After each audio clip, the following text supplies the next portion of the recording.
Hey guys, welcome back to my channel. I am the Caramel Critic, and today we get to talk about a great episode of WandaVision. So we have 12 Easter eggs I found in episode 4. Now the episode opens up with Monica Rambeau sitting in a chair next to a hospital bed, and she is being unsnapped. And this whole opening scene just shows the chaos. But when the Hulk used the Infinity Gauntlet to bring everyone back, and everyone who was dusted, you see the dust reforming and the people coming back in the same exact spots of when they left. So Monica's running around this hospital. Apparently her mother was having a surgery and she was waiting for her. And she was snapped. Her mother wasn't. And she actually finds out that her mother died 3 years after the snap. So this is the 5 years after the snap.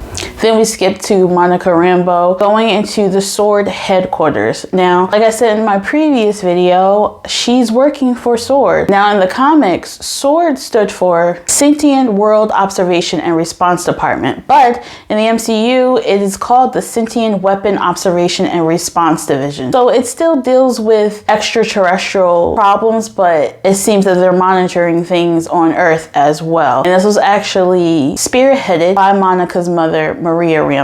Starting with our first Easter egg, Maria Photon Rambeau. When Monica goes into the SWORD headquarters, you see that she walks past a plaque of her mother. It's a commemorative plaque and it honors its organization's founder, Maria Photon Rambeau. Now Photon, if you remember, was her call sign in the Captain Marvel movie. And it's also a comic book reference because in the comics, Monica Rambeau, who becomes a superhero, one of her names was Photon. Easter egg number 2, Hydra. The acting director of SWORD is Tyler Hayward. In the TV series Agents of S.H.I.E.L.D., however, there was a Brian Hayward, and he was a part of the Centipede Project, which is a super soldier program founded by Hydra. So we don't know if these two are related, but the MCU hardly puts anything in their shows and movies just for mere coincidence. So this can allude to what I mentioned on a previous video, that Hydra has a hand in all of this. Every episode has mentioned Hydra in some way. Easter egg number 3, a new start. This whole series is set in the town of Westview, New Jersey. And in the comics, Scarlet Witch and Vision headed to New Jersey in order to start a family. Easter egg number 4, radio waves. Jimmy Woo, who's from Ant-Man and the Wasp, he is working on a missing persons case in Westview,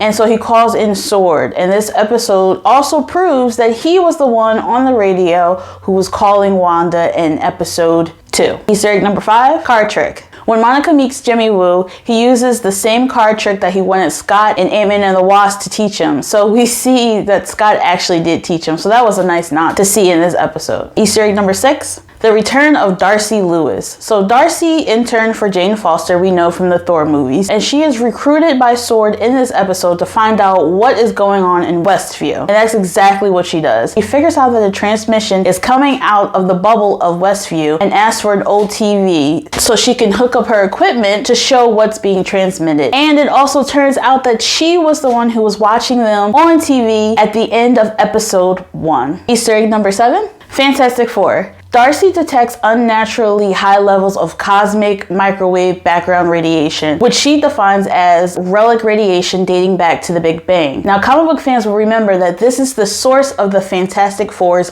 powers, and director Hayward has a strong reaction to the mention of cosmic radiation, and then he claims that they have teams of missing astronauts. So could this be the Fantastic Four? Easter egg number 8, the Mind Stone. Darcy says she picked up radiation that dates back to the Big Bang, as I previously said. And if you recall, Wanda got her powers from the Mind Stone, and we know that the Infinity Stones, which includes the Mind Stone, were created during when? The Big Bang. Easter egg number 9, references. Jimmy Woo is jotting down things on a whiteboard, and most of them are focused on the actual mystery of the episode, but there is one great Easter egg. He jots down a reference to the Skrulls. Now, if you remember, the Skrulls were from Captain Marvel. Her and Nick Fury ended up helping them save their civilization and find them a different planet to take refuge in. Easter egg number 10, mysteries revealed. Episode 4 explains some of the mysteries of previous episodes. those. So the toy helicopter that Wanda found in episode 2 was actually a sword drone that was changed into a form fit better with the Westview sitcom environment. So it became this toy helicopter. My theory was that it was a real helicopter that tried to fly into the bubble and it accidentally got transformed into this toy. So I wasn't too off in my theory there. The next mystery that was revealed, the beekeeper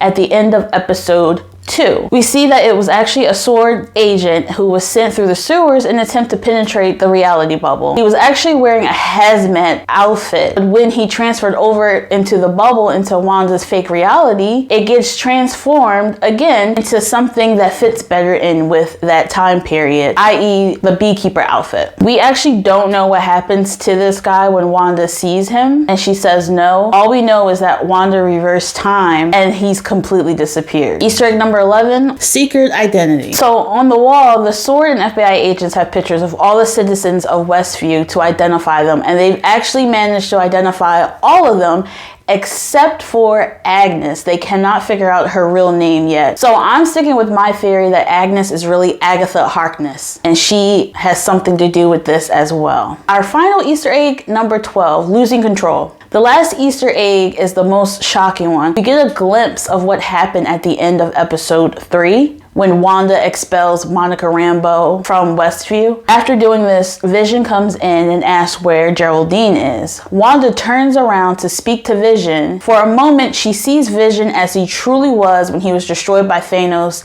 in Infinity War. It seems like she lost some sort of control of reality for a second, and she actually saw Vision how he really is. So we don't know the extent of how she's showing that he is alive, because he seems to have his own mindset. Because as we see at the very end of this episode, Vision still seems suspicious. Now in previous episodes, he seemed to have been suspicious of the people in the town or what was going on in the town. But in this episode, it seems that he may be becoming suspicious of Wanda. He kind of gave her a little side-eyed look. So guys, as I said before, and as Kevin Feige put out in his statement, all you had to do was just stick around and the payoff was going to be great. This is an amazing episode. It gave us answers that we really wanted, and I just cannot wait for episode 5. I did hear one fan theory that maybe Monica being expelled through the reality bubble is what's going to give her her powers to become her superhero self. I can't think of any other way they could explain her getting powers.